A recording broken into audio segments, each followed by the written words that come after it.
ಇವತ್ತೇನಾದ್ರೂ ಇದಕ್ಕೆ ಆನ್ಸರ್ ಬಂದಿಲ್ಲ ಅಂದ್ರೆ ನೆಕ್ಸ್ಟ್ ನಾವು ಈ KDP ಮೀಟಿಂಗ್ ಬರೋದೇ ಇಲ್ಲ, ಈ ಜಿಲ್ಲಾ ಪಂಚಾಯತ್ ಆಫೀಸ್ ಬರೋದೇ ಇಲ್ಲ. ಇವತ್ತು ನನಗೆ ಉತ್ತರ ಬೇಕಿಲ್ಲ. ಇವತ್ತು ನೀವು ಎಷ್ಟಿದೆ ಉತ್ತರ ಕೊಟ್ಟಿಲ್ಲ ಅಂದ್ರೆ ಇವತ್ತು ನಾನು ಈ ಮೀಟಿಂಗ್ ಇಂದ ಎದ್ದೋಗಲ್ಲ, ನಿಮ್ಮನ್ನು ಹೋಗಕ್ ಬಿಡೋದಿಲ್ಲ. ನೀವೆಲ್ಲರೂ ಹೋದ್ರು ಇವತ್ತು ರಾತ್ರಿ ಎಲ್ಲ ನಾನು ಇಲ್ಲೇ ಕೂತ್ಕೊಂಡು ನಾನು ಹೋಗಲ್ಲ. ಹಂಗಾದ್ರೆ ಸಸ್ಪೆಂಡ್ ಮಾಡಿ ಸರ್, ಆಗ್ಬೇಕು. ಆರ್ಟಿಒ ಮೊನ್ನೆ ಯಾರೋ ಇತ್ತು, ನೀವು ಟ್ರಾನ್ಸ್ಫರ್ ಆಗೋಯ್ತಾ?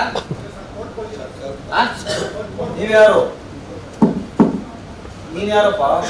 ನನ್ನ ಹೆಸರು ದೇವರಾಜ್ ಅಂತ ಸರ್, ಸೂಪರ್ಡೆಂಟ್ ಆಗಿದ್ವಿ. ಇವತ್ತು ಆರ್ಟಿಒ ಸರ್ ಕೋರ್ಟ್ ಬಂದಿದ್ದಾರೆ. ಆರ್ಟಿಒ ಕೆಳಗಡೆ ಮೊನ್ನೆ ನಾನು ಕೇಳಿದ್ದು ನಿಮ್ಗೆ ಏನಾದ್ರು ಹೇಳಿದ್ರೆ ಉತ್ತರ ಕೊಡಕ್ಕೆ ಮುಂಚೆ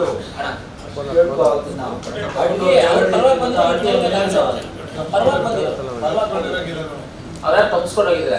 ಮೊನ್ನೆ ನಾವು ದಿಶಾ ಮೀಟಿಂಗ್ ಅಲ್ಲಿ ಕೇಳಿದ್ವಿ ಕೆಲವು ಕ್ವಶನ್ಸ್. ನೆಕ್ಸ್ಟ್ ನಮ್ಗೆ ಕೇಳಿದ್ವಿ, ಅದನ್ನು ಹೇಳಿದ್ವಿ ಖುದ್ದಾಗಿ KDP ಮೀಟಿಂಗ್ ಅಲ್ಲಿ ಅದಕ್ಕೆ ಆನ್ಸರ್ ಕೊಡ್ಬೇಕು ಅಂತ ಹೇಳಿದ್ವಿ. ಏನಾದ್ರು ನಿಮ್ಮ ಹತ್ರ ಆನ್ಸರ್ ಇದೆಯಾ?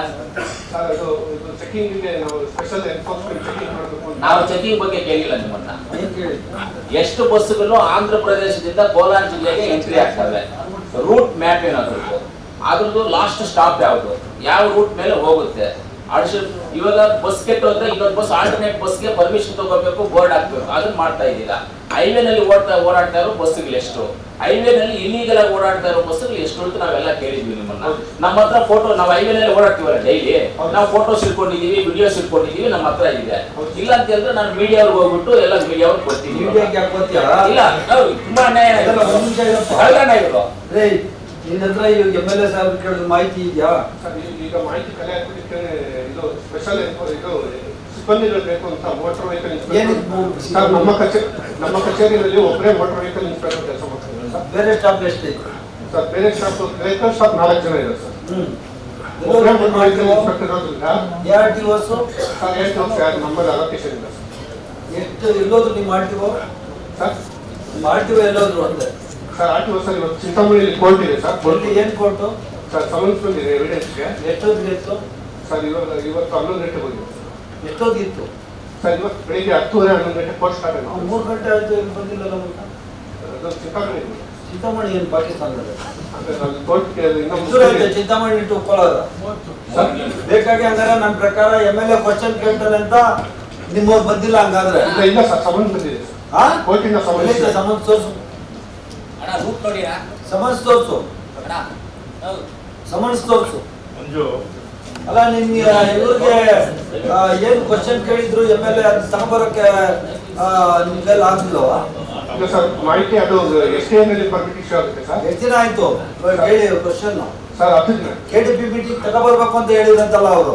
ಹೌದು ಸರ್, ಹೌದು ಸರ್. ನೀನು ನಿಜಾನ ಹೇಳ್ತಾ ಇರೋದು ಅವ್ರು ಓದೋರು ಅಂತ? ಹೌದು ಸರ್, ಹೌದು ಸರ್. ಸಮನ್ ಬಂದಿದೆ ಸರ್. ಇವತ್ತೇನಾದ್ರೂ ಇದಕ್ಕೆ ಆನ್ಸರ್ ಬಂದಿಲ್ಲ ಅಂದ್ರೆ ನೆಕ್ಸ್ಟ್ ನಾವು ಈ KDP ಮೀಟಿಂಗ್ ಬರೋದೇ ಇಲ್ಲ, ಈ ಜಿಲ್ಲಾ ಪಂಚಾಯತ್ ಆಫೀಸ್ ಬರೋದೇ ಇಲ್ಲ. ಇವತ್ತು ಇದು ಆನ್ಸರ್ ಬರಲೇಬೇಕು. ಒಂದು ರೂಟ್ ಬಂದ್ಬಿಟ್ಟು ಹಿಂಗಿರುತ್ತೆ ಅವ್ರದ್ದು. ಹೆಂಗೆ ರೂಟು, ಇವಾಗ ಮದನಪಲ್ಲಿಯಿಂದ ಬಿಟ್ರೆ ಯಾವ್ದು ಟಿ ಕ್ರಾಸು ಹಿಂಗ್ ಬರ್ಬೇಕು. ಸುಗದೂರು, ಕೋಲಾರ, ಒಕ್ಲೇರಿ, ಮಾಲೂರು, ಜಂಗಮಗುಂಜನಲ್ಲಿ ಹಂಗ ಹೋಗ್ಬೇಕು. ಇವ್ರು ಹಿಂಗೆ ಸ್ಟ್ರೈಟ್ ಹೋಗ್ಬೋದು. ಹಿಂಗ್ ಹೋಗಲ್ಲ ಇವರು. ರೂಟ್ ಕೊಟ್ಟಿರೋ ತರ ಹೋಗೋದಿಲ್ಲ, ಸ್ಟ್ರೈಟ್ ಹೋಗ್ತಾರೆ ಇವ್ರು. ಇಂಥದ್ದು ಇವ್ರದ್ದು ನನ್ನ ಹತ್ರ ವಿಡಿಯೋಸ್ ಇದೆ, ಫೋಟೋಸ್ ಇದೆ. ನಾನಂತೂ ಇವತ್ತು ನಿಮ್ ವಿಡಿಯೋಸ್ ಫೋಟೋಸ್ ಅನ್ನ ನಾನು ಮೀಡಿಯಾಗೆ ಹೋಗಿ ಇವತ್ತು ಮೀಡಿಯಾ ಕೊಡ್ತೀನಿ. ನಿಮ್ದು ಪ್ಲಸ್ ಎಕ್ಸೈಸ್ ಡಿಪಾರ್ಟ್ಮೆಂಟ್ ಇಬ್ಬರದು ಅಂತೂ ಬಿಡೋದೇ ಇಲ್ಲ. ಮೊನ್ನೆ BC ಸಾಹೇಬ್ರ ಮುಂದೆ ಸರ್, ಏನ್ ಸರ್ MP ಅವ್ರು ನೀವಿದ್ರಲ್ಲ ಸರ್, ಮೊನ್ನೆ ನಿಮ್ಮ ಮುಂದೆ ಹೇಳಿದ್ವಲ್ಲ ಸರ್, BC ಸಾಹೇಬ್ರು ನಿಮ್ಮ ಮುಂದೆ ಮಾತಾಡಿದ್ವಲ್ಲ ಸರ್. ಇವತ್ತು ನನಗೆ ಉತ್ತರ ಬೇಕಿಲ್ಲ. ಇವತ್ತು ನೀವು ಎಷ್ಟಿದೆ ಉತ್ತರ ಕೊಟ್ಟಿಲ್ಲ ಅಂದ್ರೆ ಇವತ್ತು ನಾನು ಈ ಮೀಟಿಂಗ್ ಇಂದ ಎದ್ದೋಗಲ್ಲ, ನಿಮ್ಮನ್ನು ಹೋಗಕ್ ಬಿಡೋದಿಲ್ಲ. ನೀವೆಲ್ಲರೂ ಹೋದ್ರು ಇವತ್ತು ರಾತ್ರಿ ಎಲ್ಲ ನಾನು ಇಲ್ಲೇ ಕೂತ್ಕೊಂಡು ನಾನು ಹೋಗಲ್ಲ. ಹಂಗಾದ್ರೆ ಸಸ್ಪೆಂಡ್ ಮಾಡಿ ಸರ್, ಆಗ್ಬೇಕು. ಈಗ ಅವರು ಸಸ್ಪೆಂಡ್ ಆಗಪ್ಪ, ಸಸ್ಪೆಂಡ್. ಹೋದ್ಸರಿ ನಿಮ್ಗೆ ದಿಶಾ ಮೀಟಿಂಗ್ ಅಲ್ಲಿ ಏನಿದೀವಿ ರೆಕಾರ್ಡ್ ಆಗಿದೆ ಅಂತ ಇದು ರೆಕಾರ್ಡ್ಸ್ ಹೋದ್ಸರಿ ನಾವು ದಿಶಾ ಮೀಟಿಂಗ್ ರೆಕಾರ್ಡ್ಸ್ ಅಲ್ಲಿ ನಾವು ಮೀಡಿಯಾಗೆಲ್ಲ ಆಗಿರೋ ಅದೆಲ್ಲ ದಿನ ಆಯ್ತಾ ಸರ್? 9 ದಿನ. 9 ದಿನದಿಂದ ಏನ್ ಮಾಡ್ತಾ ಇದ್ರೆ ಸರ್? ನಮ್ಮಲ್ಲಿ ಸಿಬ್ಬಂದಿ ಕೊಡ್ತಾ ಇರೋದ್ರಿಂದ ಸಿಬ್ಬಂದಿ ಇದಾರೆ ಕರೆಕ್ಟ್ ಆಗಿ ಇವ್ರಿಗೆ ಮಾಡಿದ್ದೇನಪ್ಪ. ವಸೂಲಿ ಮಾಡಕ್ಕೆ ಸಿಬ್ಬಂದಿ ಇದ್ದಾರೆ, ವಸೂಲಿ ಮಾಡಕ್ ಸಿಬ್ಬಂದಿ ಕರೆಕ್ಟ್ ಆಗಿದ್ದಾರೆ ನಿಮ್ಮ ಹತ್ರ. ಆದ್ರೆ ಕೆಲಸ ಮಾಡಕ್ ಸಿಬ್ಬಂದಿ ಇಲ್ಲ. ಬೇಕಾ ಸ್ವಲ್ಪ ಕಾಲಾವಕಾಶ ಯಾವಾಗ ಕೊಡ್ತೀಯ ಅಂದೆ ಸರ್? ಒಂದು ವಾರ 10 ಡೇಸ್ ಕೊಟ್ಟರೆ ಕೆಲಸ ಮಾಡಿ. KGF ಒಂದು ಆರ್ಡರ್ ಹಾಕ್ತೀನಿ. KGF ಸ್ಟಾಫ್ ನೀವು 2 ಆಫೀಸ್ನವರು ಮಾಡ್ಕೊಡಿ. ಇದು 8 ದಿವಸ ಹೌದು. ಇಲ್ಲ ಆಗಲ್ಲ ಸರ್ ಇದು. ನಾನು ವಿರೋಧ ಇದಕ್ಕೆ ನಾನು ಒಪ್ಪೋದಿಲ್ಲ ಇದನ್ನ. ನಾವು ಒಪ್ಪೋದಿಲ್ಲ ಹಂಗಾದ್ರೆ ಈ ಮೀಟಿಂಗ್ ಅನ್ನ ಬಹಿಷ್ಕಾರ ಮಾಡಿ ನಾವು ಒಪ್ಪೋದಿಲ್ಲ. ಈಗ KGF ಸ್ಟಾಫ್ ಅನ್ನು ತೆಗೆದುಕೊಳ್ತೇನೆ, ಅವರು ಇವರಿಬ್ಬರಿಗೂ ಹಾಕಿ ಒಂದು ಆರ್ಡರ್ ಹಾಕಿ ನಿಮ್ಗೆ 8 ದಿವಸದಲ್ಲಿ ಮಾಹಿತಿ ಕೊಡ್ತಾರೆ. ಆಯ್ತು ಸರ್, ಇನ್ಮೇಲೆ ನಾವು ಮೀಟಿಂಗ್ ಬರೋದಿಲ್ಲ.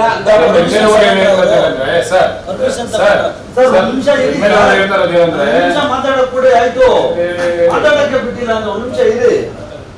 ಈಗ ಅವರು ಪರ್ಮಿಷನ್ ತಗೊಂಡ್ರ RTO ನಿಮ್ಮ ಹತ್ರ ಈ ತರ ಬರ್ತಾ ಇಲ್ಲ ಅಂತ? ಇಲ್ಲ ಯಾಕೆ ಹೇಳಿಲ್ಲ. ಯಾಕೆ ಹೇಳಿಲ್ಲ? ಯಾಕೆ ಪರ್ಮಿಷನ್ ತಗೊಂಡಿಲ್ಲ? ಬಿಫೋರ್ ಮೀಟಿಂಗ್ DC ಲೆಟರ್ ಕೊಡಬೇಕಿದ್ದಾಗ ಬಿಫೋರ್ ಮೀಟಿಂಗು DC ಹತ್ರ ಪರ್ಮಿಷನ್ ತಗೊಂಡ್ರೆ ನೀವು RTO ಇಲ್ಲ ಸರ್, ಯಾಕೆ ತಗೊಂಡಿಲ್ಲ? ಡಿಸಿಪ್ಲಿನರಿ ಆಕ್ಷನ್ ಇಲ್ಲ ಸಸ್ಪೆಂಡ್ ಮಾಡಿ ಇಮಿಡಿಯೇಟ್ಲಿ. ಅವ್ರು ಸಸ್ಪೆಂಡ್ ಮಾಡಕ್ ಬರಲ್ಲಪ್ಪ.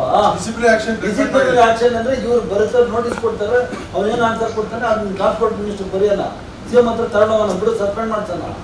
ಏನಾಗ್ತದೆ ಅಂದ್ರೆ ಮಂತ್ರಿಗಳು ದಯವಿಟ್ಟು ಏನಾಗ್ತದೆ ಈಗ ಇವ್ರು ಯಾರ್ಯಾರೋ ಬಂದ್ಬಿಟ್ಟಿದ್ದಾರೆ ಈಗಾಗಲೇ. ನಾನು ಏನ್ ಹೇಳ್ತಾ ಇದ್ದೀನಿ ನೀವು ಕೇಳಿಸ್ಕೊತಾ ಇಲ್ಲ. MP ಅವ್ರು ಆಗ್ಲೇ ಕೇಳಿದ್ದು ಕೋಲಾರಮ್ಮನ ಕೆರೆ ಕೇಳಿದ್ರಲ್ಲ, ಅದು ಅವ್ರಿಗೆ ಸಂಬಂಧನೇ ಇಲ್ಲ. ಅದು ವರ್ಕ್ ಮಾಡೋದು KC ವ್ಯಾಲಿ ಅವರು. KC ವ್ಯಾಲಿ ಅವರು ಪಾಪ ಇಲ್ಲಿ ಬಂದಿದ್ದಾರೆ, ಅದನ್ನ ಅಷ್ಟೇ ಬಂದಿದ್ದಾರೆ, ಇದು ಗೊತ್ತೇ ಇಲ್ಲ. ಅವರೇ ಮಾಡಿದ್ರು. ಇಲ್ಲ ಇಲ್ಲ, KC ವ್ಯಾಲಿ ಅವರು ಮಾಡಿದ್ರು. MI ವ್ಯಾಲಿ ದುಡ್ಡು ಮಾಡಿರೋದು MI. ಗೊತ್ತೇ ಇಲ್ಲ ಅವ್ರಿಗೆ, ಕೇಳೋಣ ಇದ್ರ ಮಾಹಿತಿನೇ ಇಲ್ಲ. ವ್ಯಾಲಿ ದುಡ್ಡು ಮಾಡಿರೋದು MI ಅವರು. ಈಗ MI ಅವ್ರು ಕರೆಕ್ಟ್ ಆಗಿ ಹೇಳೋರು ಬಿಡ್ರಿ ಅಲ್ಲಿಲ್ಲ. ಅದು ಈಗ ಇದು ಡೈವರ್ಷನ್ ಕೊಡ್ಬೇಡ್ರಿ ವಿಚಾರ. ಮತ್ತೆ MI ಅವ್ರು ಅವನಿಗೆ ಟೈಮ್ ಮಾಡಿ ಕೊಟ್ಟೈತೆ, ಸಾರಿ ಅವ್ನಿಗೆ ಟೈಮ್ ಲೈನ್ ಕೊಟ್ಟೈತೆ, ಅವ್ನ DC ಕರ್ಕೊಂಡೋಗಿ ಫೈಲ್ ಪುಟಪ್ Enquiry ಮಾಡ್ತಾನೆ. KGF ನೋಡ್ದು ಇವ್ರದ್ದು ಎರಡು ಸ್ಟಾಫ್ ಅಲ್ಲ KGF ಅವ್ರು ಇದಕ್ಕೆ ಮುಂಚೆ ಫಸ್ಟ್ ಅವ್ನಿಗೆ ನೋಟಿಸ್ ಕೊಟ್ಟು ಆಯ್ತಾಯ್ತು ಸರ್. ಮುಂಚೆ ನಮ್ಗೆ ಗೌರವ ಇಲ್ಲ, MLA ಗೌರವ ಇಲ್ಲ. ನೋಟಿಸ್ ಕೊಡ್ತೀನಿ ಅವ್ರಿಗೆ. ಸಸ್ಪೆಂಡ್ ಮಾಡಕ್ ಮಾಡ್ತಾ ಇಲ್ಲ. 10 ದಿವಸ ಆದ್ಮೇಲೆ ಮಾಹಿತಿ ಯಾಕಿಲ್ಲ ನಿಮ್ಮ ಹತ್ರ? ಹೇಳಿದ್ರೆ ಏನ್ ಪ್ರಯೋಜನ? ಸರ್ ಒಂದು ಕೆಲಸ ಮಾಡಿ ಸರ್, ಅದ ಮಾಡಿ ನೀವು ಹೇಳಿದ ಪ್ರಕಾರ ಮಾಡಿ. ಒಂದೇನಂದ್ರೆ ಅವ್ನ ರೂಟ್ ಪರ್ಮಿಟ್ ಇರೋದು ಒಂದು ರೂಟ್, ಅದು ಹೋಗ್ತಾರೆ ಒಂದು ರೂಟ್, ಅದು ನೀವು ಜಿಲ್ಲಾಧಿಕಾರಿ ಇಲ್ಲೇ ಅವ್ರೆ ಕ್ಯಾನ್ಸಲ್ ಮಾಡಿಸಿ ಅದನ್ನ ಆಕ್ಷನ್ ತಗೊಂಡ್ರೆ. ಏನ್ ರೂಟ್ ಬಿಟ್ಟು ಬೇರೆ ಕಡೆ ಹೋಗ್ತಾವಲ್ಲ ರೂಟ್ ಕ್ಯಾನ್ಸಲ್ ಮಾಡಿಸಿ. ಎರಡು ಕೆಲಸ. ಸರ್ ಅಲ್ಲಿ ಸರ್ ಒಂದು ಸಬ್ಮಿಷನ್ ಸರ್, ಅದು ಎಲ್ಲ ಪರ್ಮಿಟ್ ನೀನ್ ಸುಮ್ಮನೆ ನೀನ್ ಮಾತಾಡ ಫಸ್ಟ್. ನೀನ್ ಯಾಕೆ ಬಂದ ನಿಮ್ಮ RTO ಅವ್ರು ಬಿಟ್ಟಿಲ್ಲ? ಹೋಗ್ಬೋದು.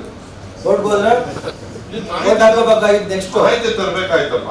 ಈಗ DC ಅವರೇ ಫಸ್ಟ್ ಅವ್ನು ಯಾರು RTO ಅವನೇ ಅವನಿಗೆ ನೋಟಿಸ್ ಕೊಡಿ. ನೋಟಿಸ್ ಕೊಟ್ಬಿಟ್ಟು ಅವ್ನ ಆನ್ಸರ್ ಏನು ತಗೊಂಡೈತೆ ಅವ್ನ ಸಸ್ಪೆನ್ಷನ್ಗೆ ರೆಫರ್ ಮಾಡಿ. Refer to the suspension. Manju ಅವ್ನು ಸಸ್ಪೆಂಡ್ ಮಾಡಕ್ ರೆಫರ್ ಮಾಡು ಅಂತ ಹೇಳ್ತಾ ಇದ್ದೀನಿ. ಒಂದು. ನಂಬರ್ 2, ಯಾವ ಬಸ್ಗಳು ಓಡಾಡ್ತಾರೋ ನಾಳೆಯಿಂದ ಓಡಾಡ್ತಾರೆ. ಇಲ್ಲಿಗಲ್ ಆಗಿರೋದು ಯಾವ್ದು? ನಾಳೆಯಿಂದ ಇಲ್ಲಿಗಲ್ ಆಗಿರೋದು ನಾವು ಮಾತಾಡೋದಿಲ್ಲ. ಇಲ್ಲೀಗಲ್ ರೀ, ಲೀಗಲ್ ಕೊಡಕ್ ಬರಲ್ಲ. ಇಲ್ಲೀಗಲ್ ಆಗಿ ಯಾವ ಬಸ್ಗಳು ಓಡಾಡ್ತವೆ ನಾಳೆಯಿಂದ ಅವು ಓಡಾಡಬಾರ್ದು. ನಿಮ್ಮ RTO ಅವ್ರ ಜೊತೆಲಿ ಪೊಲೀಸ್ ಯಾರಿದ್ದೀರಿ, ನಿಮ್ಮ ಪೊಲೀಸ್ಗೂ ಹೇಳಿ ಜೊತೆ ಜಂಟಿ ಕಾರ್ಯಾಚರಣೆ ಕೋಆರ್ಡಿನೇಟ್ ಮಾಡ್ಕೊಂಡು ಪೊಲೀಸ್ ಜೊತೆ RTO ಅವರನ್ನು ಸೇರ್ಕೊಂಡು ಇದು ಮಾಡಬೇಕು. ನೋಡಿ ಅವ್ನಿಗೆ ಯಾರು ನೋಟಿಸ್ ಕೊಡ್ಬೇಕು, ಅವ್ನು ನಾಳೆ ಆನ್ಸರ್ ಕೊಡಬೇಕು, ನನಗೆ ಅದನ್ನ ರೆಫರ್ ಮಾಡಿ ನನ್ನ ಫೈಲ್ ಕಳಿಸ್ಬೇಕು. ನಾನು ಸರ್ ಮಂಜು ಅವ್ನು ಸಸ್ಪೆಂಡ್ ಮಾಡ್ತಾನೆ ಬಿಡು.